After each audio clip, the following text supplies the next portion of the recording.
I'm back on Battlefield 4 today, and I actually ended up playing way longer and not recording, and just enjoying myself in a way that I haven't experienced in a while. And today, I wanted to talk about this. I wanted to talk about why Battlefield 2021 in many ways is our only hope, and in the first-person shooter space, in a lot of ways, is the only really interesting thing happening in 2021. Now, beyond a handful of really exciting indie titles like Squad, Hell Let Loose, and Beyond the Wire at the moment, which are actively developing and improving, Squad of course which has released and is updating regularly, Hell Let Loose updating regularly, and Beyond the Wire updating regularly, there isn't any real finished titles out there, especially if you're in the console space as well, it's really rough over there, that actually have interesting things going on for them. Black Ops Cold War was clearly a step backwards and clearly a rescued game from another development company that is riddled with skill-based matchmaking, riddled with just serious balancing issues that of course have been addressed in some places, but ultimately the game itself is very uninspiring, and IGN's 6 out of 10 rating for the multiplayer does seem quite fitting. And if you look around, it is a constant drag at the moment. Skill-based matchmaking is prevalent everywhere across the board. There are no games with really interesting mechanics, and there are no games with real solid mechanic bases, if you know what I mean. Like, it's really hard to find a game which, as a first-person shooter, is mechanically sound and has interesting things going on for it in terms of movement and cover, and actually is doing stuff in a fun way. It's really hard to find. I think Call of Duty Warzone at the moment is so popular because it's one of the few first-person shooter experiences presently available where you do actually have an interesting mix of things going on. And despite Warzone being riddled with skill-based matchmaking, balancing issues, and all other issues in between, it is just a fun experience when you get the right kind of games in. But fundamentally, it can also be a nightmare. And I guess that's kind of what made me make this video today. Just looking around, it's so grim. It's really depressing that there's nothing interesting going on. There's no games that are really garnering any attention or making traction. And it feels as though Warzone is the only AAA title that is worth paying attention to. And also, in terms of just the indie space, there are lots of games that are going on and have great things going on for them. Squad in particular will eventually reach really great heights.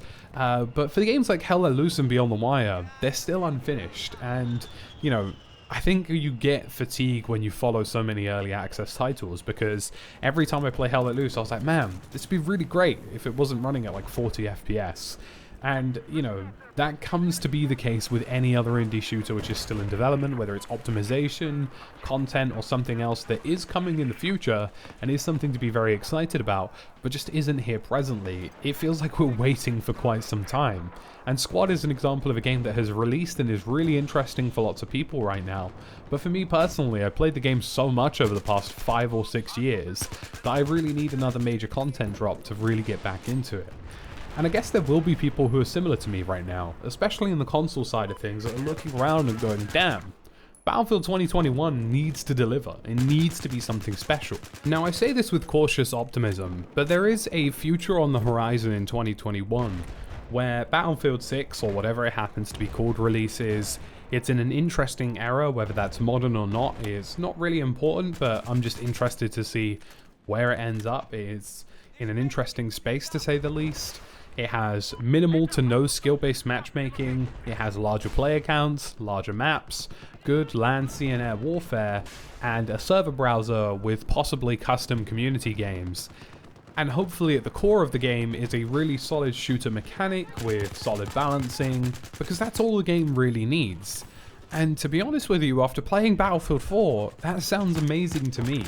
You know, there is a chance in the not too distant future we are going to have a first-person shooter which isn't reliant on skill-based matchmaking, which doesn't force you to play super sweaty lobbies all of the time, a game that doesn't force you to play in newbie lobbies either if you're a new player, a game with good destruction mechanics, good vehicle mechanics, solid shooter mechanics. All of this has been done before in Battlefield, but could be taken to the next level with next-gen consoles. There have been implications that the next Battlefield is going to have possibly a 128 player count, or will likely include some features of AI to make the war more dramatic and make it more immersive as an experience, a bit like Star Wars Battlefront 2. There have been indications that the game will feature a much more advanced engine with much more advanced construction and destruction mechanics, which is very exciting. And the recent community update, which has dropped on Battlefield 5, allegedly may carry over community games to Battlefield 6, which is also, again, another thing that's potentially worth being excited about, because if community games is confirmed to exist in Battlefield 6, or in the not too distant future is confirmed to exist, then that means a server browser exists, and if a server browser exists, that means that the game will not be contingent on skill-based matchmaking. Now, skill-based matchmaking does exist in Battlefield. If you use the quick match tool, it does actually try to put you into a lobby where perhaps a team is losing and they need a bit of help, and if you're a skillful player, they'll try and help you out.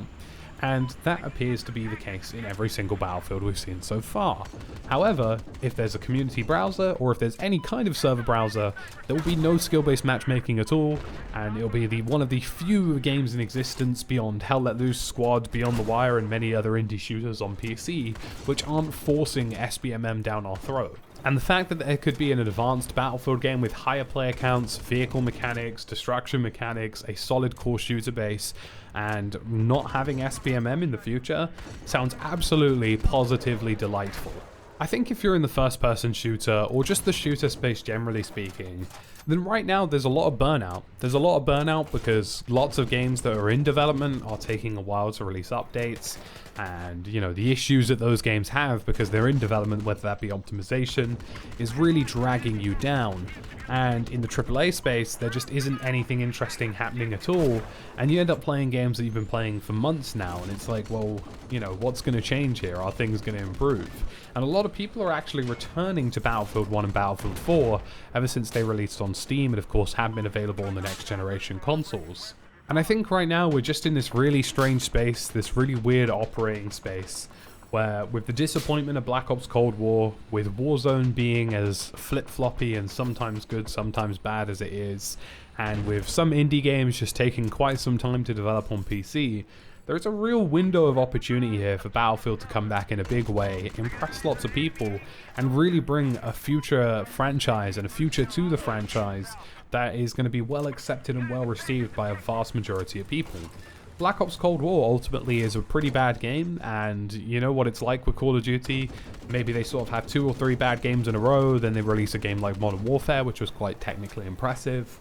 And, you know, other than that, I can't think of any AAA shooters beyond, I guess, Cyberpunk, which isn't a multiplayer shooter, that is coming out anytime soon that remotely interests anyone.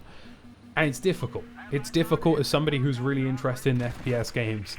And you'll likely see myself, Westy, and some of the guys I play with online in streams coming back to these games and just enjoying them once over again because there's just nothing else going on.